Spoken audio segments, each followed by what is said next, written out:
My dear students, एक बार फिर से अपने यूट्यूब चैनल में आपका हार्दिक स्वागत है।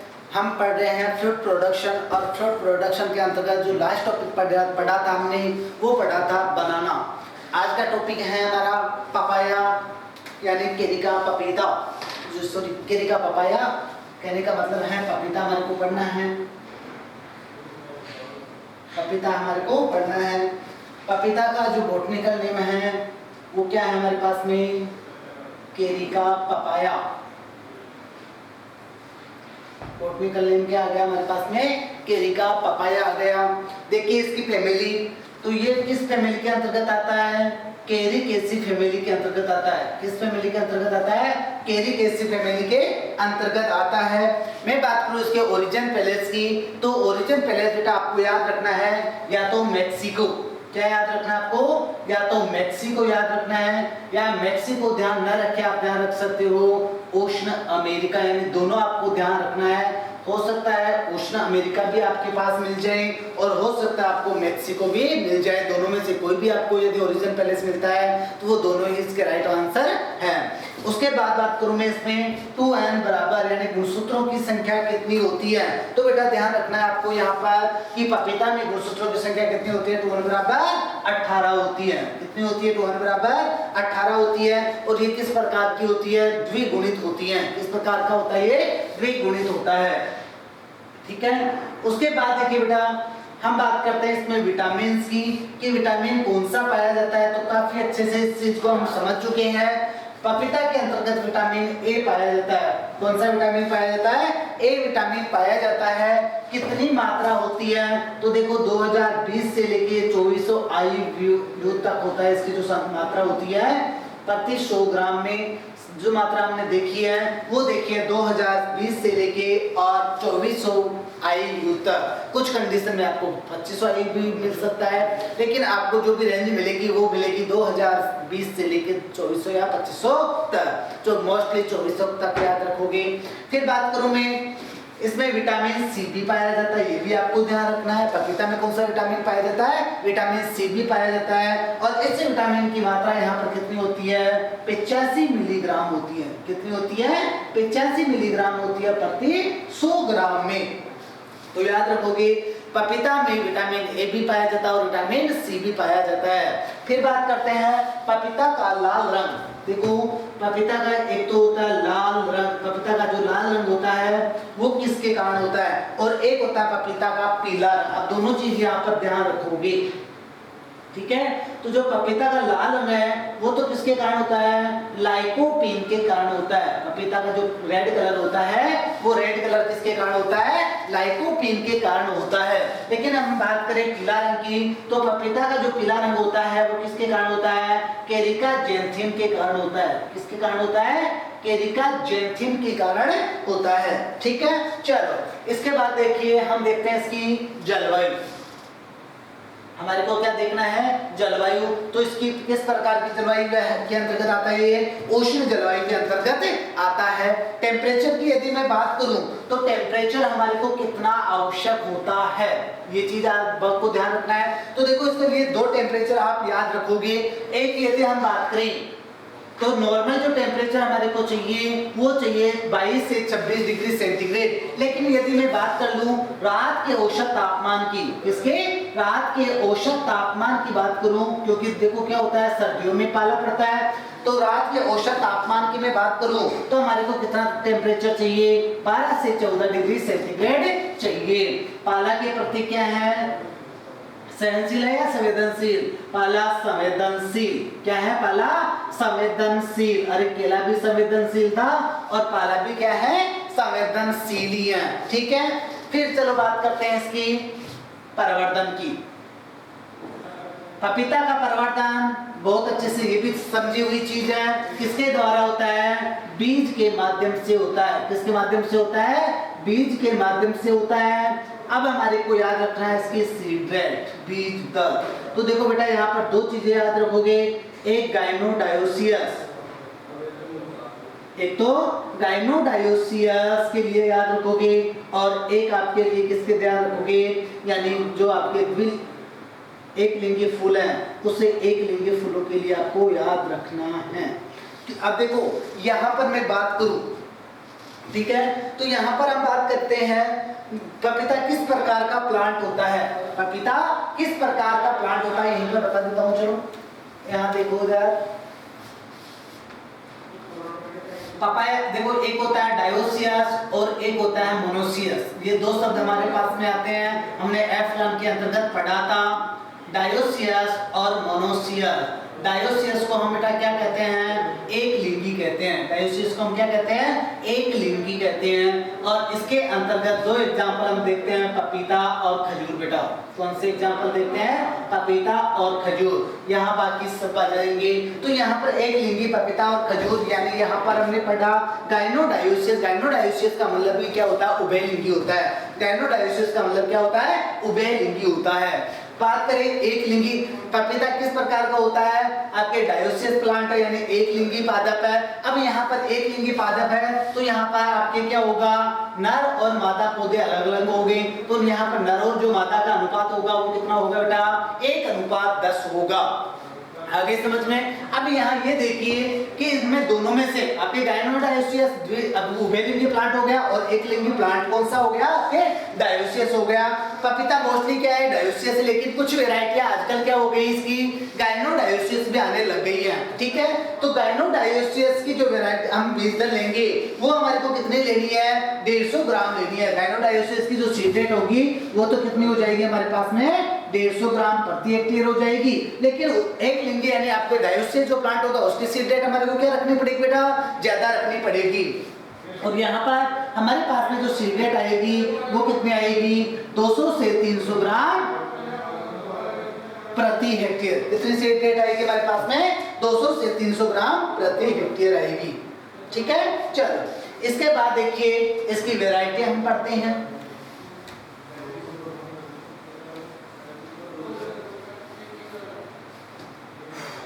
उन्नत किस्में पढ़ते हैं। देखो हम बात करते हैं उन्नत किस्मों के अंतर्गत, मैंने अभी आपको क्या बताया कि वर्तमान में इसकी कुछ किस्में सॉरी बेटा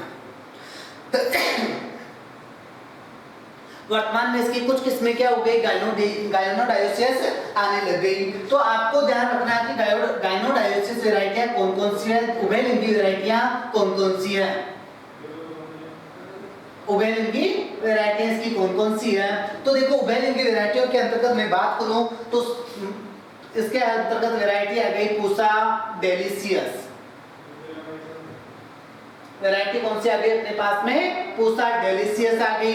फिर बात करते हैं नेक्स्ट इसी के अंतर्गत पूसा मेजेस्टी, कौन सी वैरायटी अपने पास में आ गई, पूसा मेजेस्टी आ गई।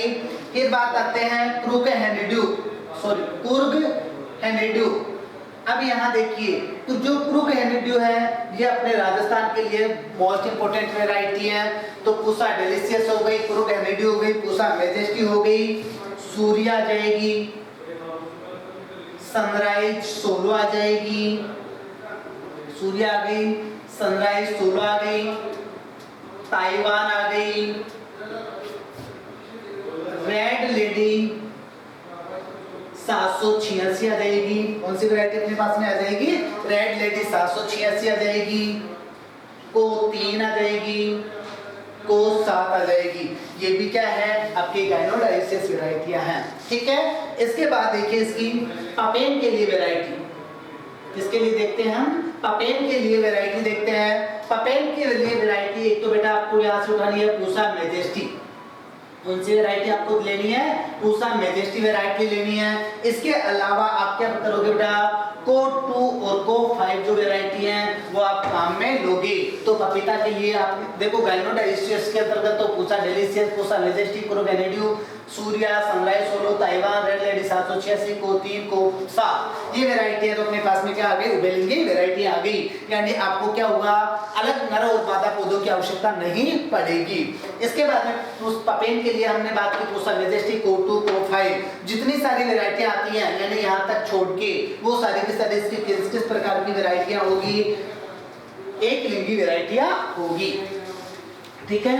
अब देखिए आगे एक वैरायटी, चलो एक लिंगी वैरायटी ही पढ़ते हैं, तो बाकी ऐसे चीज मैंने आपको बता दी कि सारी वैरायटी आपकी क्या रहेगी, एक लिंगी रहेगी। अब इसमें हम वैरायटी पढ़ते हैं पूषा नन्ना, पूषा नन्ना वैरायटी। यहाँ पर एक वैरायटी मैंने लिखी थी बेटा सूर्या, ठीक है। अर्का सूर्या वैरायटी मैंने आपको पढ़ाई थी क्या? अर्का सूर्या वैरायटी हमने कहाँ पढ़ी थी? आम के अंतर्गत पढ़ी थी। अर्का पढ़ा था या पूषा पढ़ा था? चलो आप देखना एक बार, मेरे को कंफर्म याद नहीं आ रहा। पूषा नन्ना शायद पूषा सूर्या पढ़ी थी, अर्का सूर्या नहीं पढ़ी थी, पूषा सूर्या पढ़ी थी। पूषा नन्ना, तो देखो पूषा जो नन्ना वैरायटी है वो पूषा नन्ना, हाँ ये नन्ना वैरायटी कहाँ पढ़ी थी? अनार के अंतर्गत पढ़ी थी, याद करो, ठीक है। तो पूषा नन्ना वैरायटी है वो किसके लिए है? एचडीपी के लिए उपयुक्त है। किसके लिए उपयुक्त है? एचडीपी के लिए उपयुक्त है, यानी यहाँ हम क्या कहते हैं? हाई डेंसिटी प्लांट, ठीक है, शगर रोपण प्रणाली। अर्थात हम ये भी तो कह सकते हैं ना कि गृह वाटिका के लिए उपयुक्त मानी जाती है। किसके लिए उपयुक्त मानी जाती है? गृह वाटिका के लिए उपयुक्त मानी जाती है। यहाँ पर जो प्लांट टू प्लांट की दूरी रखी जाती है वो कितनी रखी जाती है? 1.25 × 1.25 मीटर रखी जाती है, ठीक है। इसके बाद बात करूं मैं, यहाँ पर जो पूषा नन्ना वैरायटी है ये किस प्रकार की वैरायटी है? अपने म्यूटेंट वैरायटी है। किस प्रकार की वैरायटी है? म्यूटेंट वैरायटी है, उत्परिवर्तित किस्म है, यानी उत्परिवर्तन, जो म्यूटेंट वैरायटी उत्परिवर्तन के द्वारा विकसित की गई है। यहाँ पर आपकी ये भी आ सकता है कि छोटी वैरायटी के रूप में कौन सी वैरायटी लेते हैं? पूषा नन्ना लेते हैं, ठीक है। चलो इसके बाद देखिए नेक्स्ट, हाँ अलग से वैरायटियां, पूषा बरवानी, देखो नाम क्या है अपने पास में? पूषा बरवानी, बरवानी लाल, बरवानी लाल हो गई, रांची हो गई, हाँ ये देखो रांची के नाम से भी वैरायटी है, रांची हो गई, अर्का सूर्या, सॉरी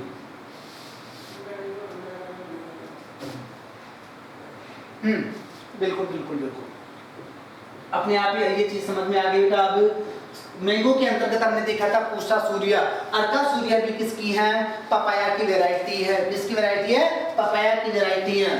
फिर इसके बाद में अर्का प्रभा, कि अपने पास में क्या आ गया? अर्का प्रभात आ गया, पंजाब स्वीट आ गई, Punjab sweet, Punjab sweet variety हो गई। इसके अलावा पूषा ड्वार्फ है, पूषा जॉइंट है, पूषा ड्वार्फ, पूषा जॉइंट, ये वैरायटी हमने देखी पपीता की। इसके बाद देखते हैं पपीता की वैरायटियों के बाद हम इसमें रोग,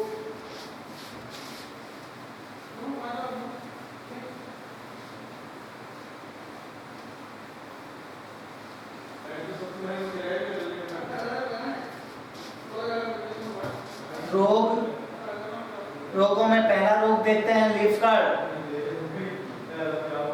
पहला रोग देखते हैं लीफ कर्ल या पान कुंचन। क्या हो जाती है? पत्तियां संकुचित हो जाती है। अरे किस प्रकार का रोग है? वायरस जनित रोग थोड़ी सी क्या है तबियत डाउन, वायरस जनित रोग है।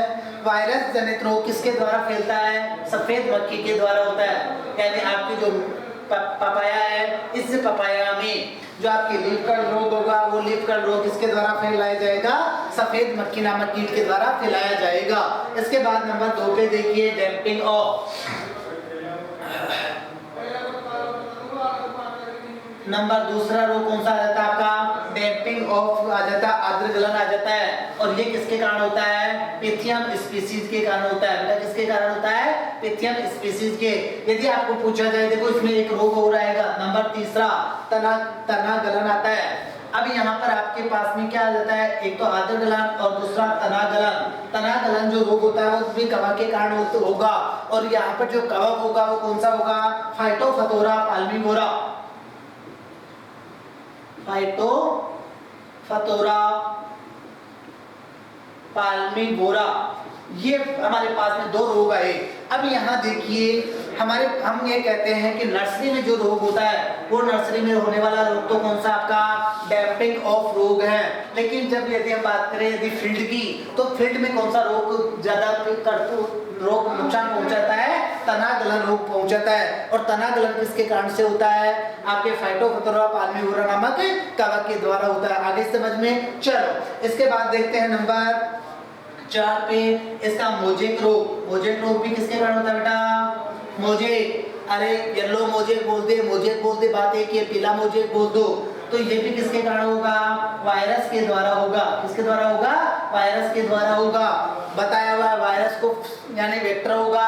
यहाँ पर कौन सा कीट, माहू कीट। कौन सा कीट होगा, माहू कीट। उसके बाद में नंबर 5 पे देखते हैं मूल गांठ सूत्रकृमि रोग। मूल गांठ सूत्रकृमि रोग। देखो बेटा, जहां पर भी गांठ शब्द आ जाए यानी क्या है, सूत्रकृमि निमेटोड आ जाए, निमेटोड के द्वारा यदि कोई रोग होगा यानी उस पौधे में क्या हो जाएगी, जड़ों में गांठें बन जाएगी, यानी ये निमेटोड के द्वारा होगा। मूल गांठ सूत्रकृमि रोग निमेटोड हो गया। ठीक है, अब यहाँ पर बात कर लेते हैं, यानी इस निमेटोड के कारण ये बता ही दिया कि जड़ों में क्या बन जाती है, गांठें बन जाती हैं। ये तो हमने देखा। इसके बाद देखते हैं इसके कीट। कीटों के अंतर्गत देखिए 2 कीट आप पढ़ चुके हो, इसके साथ में पढ़ा आपने 2 कीट। अब 2 कीटों के अलावा और किसका होता है, तो लीफ माइनर का प्रकोप होता है। किसका प्रकोप होता है, लीफ माइनर का प्रकोप होता है। एक आपने देख लिया माहू, दूसरा आपने देख लिया लीफ माइनर, और तीसरा आपने कौन सा देखा था, सफेद मक्खी। तीसरा आपने कौन सा देखा, सफेद मक्खी। ये 3 कीट हमारे पास में आ गए। ओके, चलो इसके बाद देखिए यहाँ से हमारे को क्या होता है, पपेन भी प्राप्त होता है। क्या प्राप्त होता है, पपेन प्राप्त होता है। अब ये पपेन है क्या चीज, तो जो भी पपीता के कच्चे फल होते हैं उन कच्चे फलों से एक लैक्टिक निकलता है, लैक्टिक स्राव होता है। वो लैक्टिक स्राव भी क्या कहलाता है, पपेन कहलाता है। ठीक है, कच्चे फलों से प्राप्त दूध लैक्टेक्स, कच्चे फलों से प्राप्त लैटेक्स बोल सकते हो, स्राव बोल सकते हो। यहाँ इसमें क्या पाया जाता है, कौन सा एंजाइम पाया जाता है, तो आपको बताना पेप्सिन एंजाइम पाया जाता है। कौन सा एंजाइम पाया जाता है, पेप्सिन एंजाइम पाया जाता है। ये पपेन क्या होता है, जो भी अपने उदर रोगी होते हैं, पेट संबंधी जो भी हमारे पास में विकार होते हैं, उन पेट संबंधी विकारों के लिए लाभदायक माना जाता है। ठीक है, यहाँ पर आपको क्या ध्यान रखना है कि प्रति प्लांट हमारे को कितना पपेन प्राप्त होता है, तो आपको ध्यान रखना बेटा 200 ग्राम पपेन प्रति प्लांट हमारे को प्राप्त होता है। ठीक है, फिर बात करूं, पपीता एक पहला ऐसा ट्रांसजेनिक पौधा है, बहुत इंपॉर्टेंट चीज है ये भी। पपीता ऐसा पहला ट्रांसजेनिक पादप है जिसका जीनोम क्रम किया गया। याद रखना, आपको यदि ये पूछ लिया जाए कि पहला प्लांट कौन सा है जिसका जीनोम क्रम किया गया, यानी यहाँ पर आपको आंसर क्या देना बेटा, पपीता देना है। और इसमें क्या था, अपने एक रिंग स्पॉट रोग होता है, उस रिंग स्पॉट रोग के प्रतिरोधी वैरायटी तैयार की गई। कौन सी, सनाफर रेनबो। ये 2 वैरायटियां तैयार की गई थी। तो पहला ट्रांसजेनिक पादप जिसका जीनोमकरण किया गया, किस पादप का, पपाया का तैयार किया गया। ठीक है, चलो ये आपका पपीता कंप्लीट है।